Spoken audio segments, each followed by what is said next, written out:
Hey everybody, Dave Brons here. It is time for an update video. I just want to give you an update as to where we are with the fourth album, The Fellowship.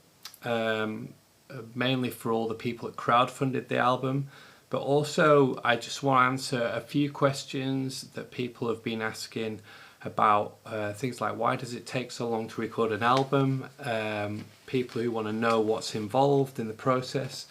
So today's video I am going to try to keep the spoilers to a minimum. So the audio you'll hear is camera audio, it's not properly mixed or anything, but you'll get a feel for what it's going to be. And I'm just going to talk to you a little bit about the process of what it takes to put an album, an epic album that's Celtic prog out in this day and age. Okay, so well, the question, why does it take so long? And that comes from, I guess we crowdfunded this album in December 23. So let's just say 2024 we started it proper. So at the point we'd crowdfunded the album, we had a fair idea of what most of the material was going to be. We'd started playing about with some songs and things. So in January 2024 it started in earnest, and now obviously we are in, I guess, what is it? It's May 2025, so almost a year and a half on from that. And the exciting news is, I mean, a lot of the album is now recorded. So the drums and the bass are done, all the horns and trumpets, full horn section with tubas and all that kind of stuff is done. Sally's vocals are done. The choir is done. All my guitar solos are done, which I'm very pleased about. The guitar solos on this album are by far my best playing that I've ever done in my life. So that's exciting. And so what's left to do, record some violins. Myself and Daniel Day need to tidy up some of the orchestration. There's a few bits of piano still to come in. But by and large, the bulk of the heavy lifting on the album is done. So that's really exciting. So let's talk a little bit about why does it take so long. I mean, first of all, is 18 months to 2 years really a long time to put an album out? I don't know, maybe some record label bands put them out quicker than that, some pop artists. But generally for a production this size, which involves loads of orchestral instruments, tons and tons of musicians, it just does take time. And so one of the questions is, why do so few people make albums anymore? So very few of my musician friends put albums out. And I think the answer is it's not that we don't have the technology, because in fact it's more affordable than ever to just buy a computer and record stuff at home. But the answer is actually time. Time is the enemy of doing great albums. And the dilemma that most musicians face, and myself included, is this kind of time versus money thing. So if it takes so much time to do an album that all the time you're making an album, generally most musicians aren't earning much money. That's definitely true for me. So as a musician you have to have a job, but if you have a full-time job you don't have the time. So it's like this vicious circle that in order to afford the time you need to have a job, but then you don't have the time to do it. So the decision I've made is to I do a day and a half teaching guitar a week. I have an online guitar academy as well, where I teach people from all over the world. But the rest of the time, which is pretty much the rest of the week, I spend composing, and therefore I've worked out what my outgoings are and what the minimum is I can afford to live on, and I maximise the amount of time to work on music. So most people either can't afford to do that because their mortgage is too high or whatever, or they just can't tolerate that level of risk and uncertainty in life. For me, the idea of not making albums is just not the kind of life I can contemplate. So I can't bear the thought of that. So I'd rather earn not a lot of money and spend my time making an album. So that's the time versus money thing. And that's really important to bear in mind when understanding like the situation of people like me who are making records. Sometimes you have to take a break in the making of the album to earn some money. So for me, that was we had a live album that we put out, and I filmed it with multiple camera angles, and we made a Blu-ray and we made a CD. It was actually an amazingly cool thing to do, but I actually had to do that because I'd run out of money and I couldn't afford to spend any more time on the album because I need to pay the bills. And that's just a fact. That's just the way it is. I'm not moaning about that. It's just those are the kind of things that happen. So putting the live album out a bit earlier this year, that delayed the production of the album. But fortunately we are really close to wrapping on production. So that's the whole thing of why it takes so long. I just thought it might be useful for you guys to know kind of the process of how it works. And I'm going to play you a few tunes to kind of demonstrate the amount of work that goes into doing these things. So when we start, because we're inspired by Lord of the Rings, we decide what the story is to tell, and then we start writing demos. So that'd be mostly myself, John Biglands and Daniel Day, with like the core writers for the band. And we start working it on our own at home and recording ideas and throw them together. And I start to sketch out like what the album's going to be. So I take everyone's ideas and then I put them into one big project and say, right, okay, I think this is how the album's going to work. Here are the gaps. We need to extend this song. We need to change this song, and so on and so forth. And we make demos. So a demo is basically a fully kind of recorded version where you'd have maybe electronic drums and I might have played a rough bass line in, or Dan's played that in, and a rough guitar solo, and I'll sing Sally's vocal parts, or Dan will, or John, or whatever, probably in falsetto. And the whole idea is we're building this foundation so that we can go into the studio and record the bass and the drums, and that becomes ground zero. So essentially we end up kind of recording the album twice. We do the demos to a fairly high standard, and then we replace everything in the demo with the final versions. So why do we do that? We do that because that is probably the most time and cost efficient way to do something. In the olden days, where a record company was paying for your time, you could just sit in the studio, you could write in the studio, and then if you needed an orchestral parts, you'd hire an orchestral arranger who would put it down. The record that'd get recorded by a different team, and it'd all get brought together. There's no way we can do that. The only real studio time that we use is to record the drums and bass. So the songs need to be pretty much demoed up and mocked up to go into the studio to do that. And then once the real drums and bass are down, then I'll go back and re-record all the rhythm parts so that I'm reacting to that real energy that comes from the studio. Anyway, enough talking. I'm just going to play you a really short little section where you'll hear a little bit of the choir and then a little bit of Troy Donockley from Nightwish playing pipes. So let's have a listen to that.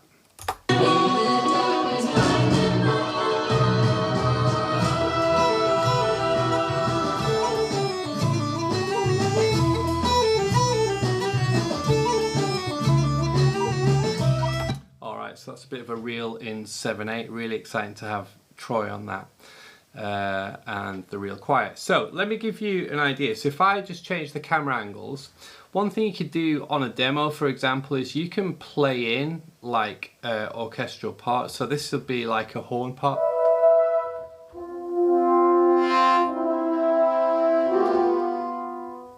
You can even have like choir sounds, so I'll give you a little blast of the choir. Oh, except it's not working. Let's try that.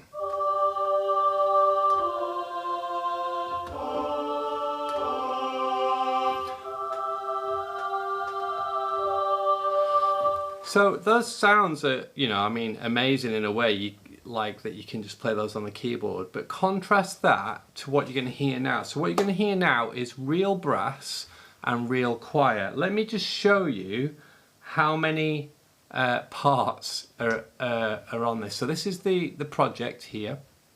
Let me just turn my pointer on. And so you've got some of the MIDI parts. So we've got the drums, all the drum channels there. So there's loads there.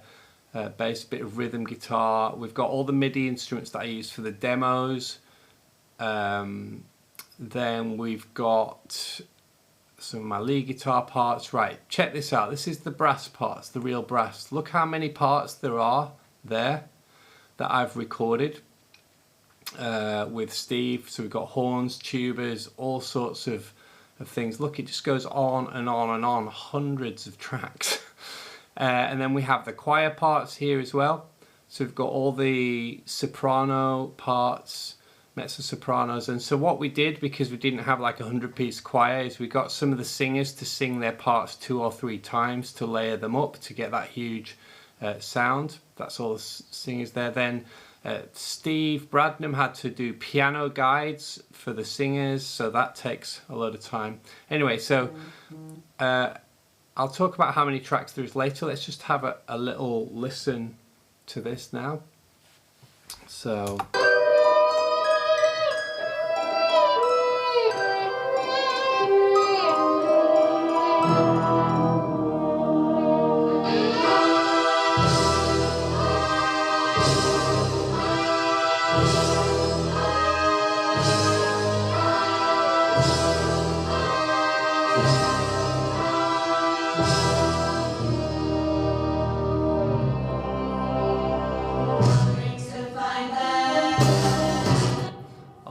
So, so let's just have a listen to like the isolated brass there. So here, this is just the brass. Let's have a quick listen to these, so you can hear how massive it is.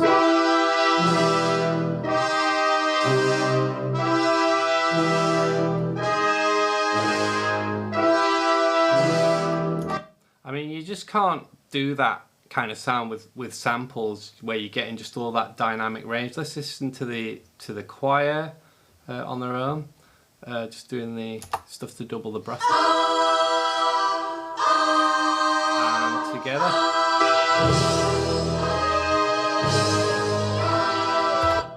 So it's suitably epic stuff. So let's just talk just a little bit about how many tracks there are on this project alone. So if we look down the project count here, once we get to the bottom of the choir, we're at 145 tracks of stereo audio. Yeah. So let's just have a think about that for a second. 145 tracks of audio. Let's just say that just to check each one of those, oh hang on, how long is the song? Let's just check that as well. It's about, well, let's say 5 minutes long, okay? So 145 tracks times 5 minutes. Right, 725 minutes, right? Let's just imagine I've got to go through and listen to each track once just to check it. That's 725 minutes. Just to listen to them once, and then maybe listen to them twice. So if we times 2 that just to check it, it's 1,450 minutes. That's just to listen to them and maybe do a little bit of an edit. Plus, say if I've demoed all those parts, let's times that times 2. That gives me almost 3,000 minutes here on this one song alone. If I've done multiple takes of each track, which I would, we could times that times 2 again. So we're now up to 5,800 minutes. And say if I'm doing guitar parts and I do like 10 takes of a solo, which I might do, then it all just keeps going up. So let's see, what's that times, there's 16 tracks on the album, so that's 92,000 minutes. Let's divide that by 60. So to get our hours, so that's 1,500 hours just to listen to each track and do a bit of an edit and do the demos. 1,500 odd hours. So let's divide that by a working week. Let's say 35 hours or something. So that's 44 weeks. So the time it takes is crazy. It's crazy. And this is the kind of thing that I want people to kind of really understand. When you see a musician making really epic music and they have no record label, they are really doing it for the love of it, because there's no way I'm going to sit here and work out like if I sat down and said, right, how many albums am I sold, and then divide it by the hours that I put into this, it's just too depressing to contemplate. We're talking pence, like not even pounds per hour. So given how much time it takes and the effort and the financial situation, why do I choose to do it? And I think the truth is because I love it, and because it gives me purpose, and because people tell me that this music helps them get through their day and transports them away from their troubles. And just because, like Sam says, that some things are good things that are worth fighting for, and I think putting beautiful music out in the world is an important thing to do. And that's the reason. It's because I can't contemplate a life without doing what I feel I was made to do, and it's a privilege and it's an honor to be able to do this. And despite all the things I've mentioned about the finances, I am one of the few people who is able to, that I know, that's not got a record label, that is able to find ways to make a living from this. So it is a huge privilege, and it's really hard, but it's really worthwhile, and that's why I carry on doing this. So finally, well, almost finally, the question, when is it coming out? When is it coming out? Well, the answer is it's soon. I need it to come out because I need to sell those albums to pay the bills. And obviously it's been a year and a half where when I'm making the record, like I said earlier, that there's not a lot of income. I've got to get the album finished in order to sell it. So it's going to be soon. But I guess the thing to take into account is it's really close, but there are some variables that are outside my control. So because I've spent so many thousands of hours on it, I feel like to get the best job possible, I need to hand that over to Dave Brons to mix it so that he can hear it with fresh ears. So I'm slightly dependent on his schedule. And what I don't want to do is give like a day, a month or a date and then miss that deadline. So I'd rather wait until I know the exact day so that we can have a proper launch party and do it all properly and celebrate the album coming out. It's going to be this year, but I'm not sure yet of the date.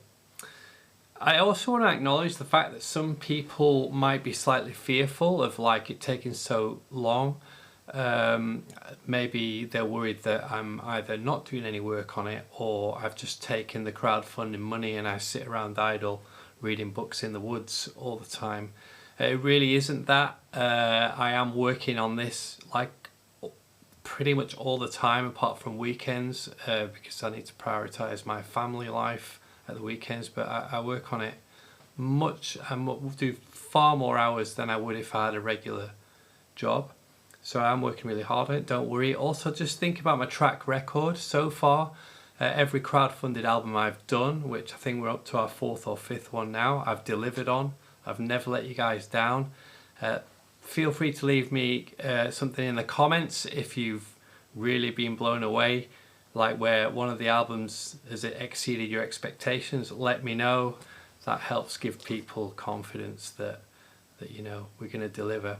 And on that, I will say, I know you've been listening for a long time, but this album is our best album. It just is. It's bigger, there's more musicians, there's more variety of music, from really epic orchestral things to gentle ballads with Sally into proper shredding to, oh, it's just got it all. It's got it all. It's just a real variety of flavours of kind of Celtic prog rock. So I know you guys are going to love it.